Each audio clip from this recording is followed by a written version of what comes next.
there's several counties where we're still seeing some really dense fog. So you're gonna try I'm doing Massachusetts. You heard anything? I'm doing Massachusetts, Mom. Oh, let's see. Huh? That look cool. County, Phelps County, we're still dealing with some really dense fog this morning. That'll lift here in the next hour or so, maybe 2 hours at most. But the sunshine that we have now is going away. The clouds are already moving back in towards our direction, and I think by this afternoon we'll be partly to mostly cloudy. Look how cold it was this morning. This is the coldest morning we've seen so far this autumn season, in St. Louis at least. 32 was the morning start in St. Louis.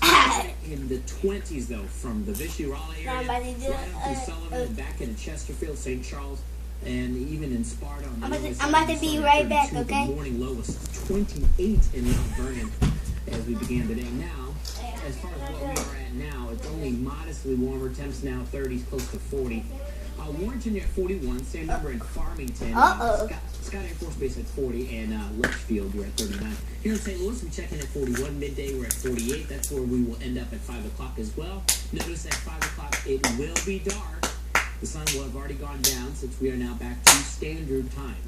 All right, here at almost 20 minutes after 9 o'clock, clouds are sliding in from the north and west already. Still in the metro, we are mainly quiet, but out west, let's say from Wentzville out towards Warrenton and Herman and the Truxton area, yeah, there's some clouds out there. Some green showing up on the radar. This is, by the way, what I was talking about here. There's Potosi, there's the Vichy-Raleigh area. This is fog here. Some of it's kind of dense here as we begin our day.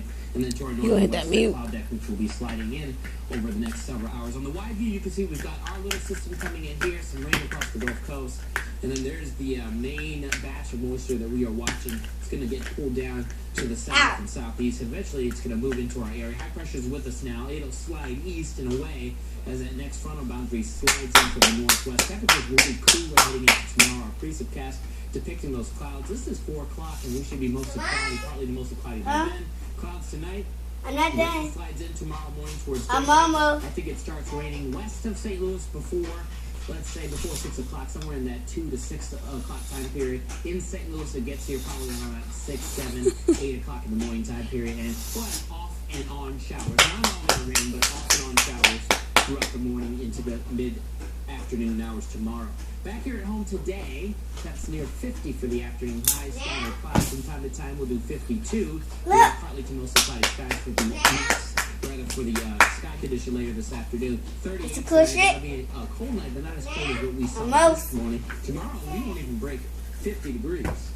So, that's warm on your Monday. Tuesday, election day, I'm going with mostly cloudy.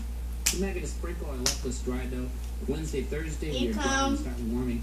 Really, by Friday, Saturday, we could be up near 70. I think a lot of people will be happy with that. Yeah, well, that's way to end the week. Bravo. 921, it was a mainstay in one community. We have to underway to get Tilly's Corner on the National Register of Historic Places. I want to do something cool for this, It's okay? almost time for Okay. I'm almost done, okay? Blue Diligence as they get in a tune-up in their one and only exhibition day. They did 4 years ago, and yes, you are doing better than John McCain, but they're still going to beat you. Well, he can hope and wish all he wants. There's 2 key points to that. They have been voting their high-propensity voters. Chris, those are the voters who are going to turn out and vote under any circumstances. We've been concentrating on low-propensity voters, voters who don't vote in every election. It's what the Obama campaign terms a sporadic voter. We've done a much better job of getting our low-propensity voters out to vote. And on Election Day, we've got all of our high-propensity voters ready to go vote on Election Day. Republicans, for whatever reason, tend to vote like to vote on Election Day. In Ohio, for example, we have 371,000 more high-propensity Republicans than they have Democrats. Let's look at Ohio, and we showed the early voting numbers that you provided us for Ohio to Axelrod. But I want to take a look at the Real Clear Politics track of polls in Ohio. And this goes back, as you can see, for months. And you've never held a lead there. You got real close after the first debate, but you've never had a lead there. Not once in Ohio. And in fact, the Obama margin has grown slightly recently. All right, here I am. Well, there's only one number that's going to matter, and that's the one on Election Day. And we are very confident that Governor Romney is going to prevail in Ohio on Election Day.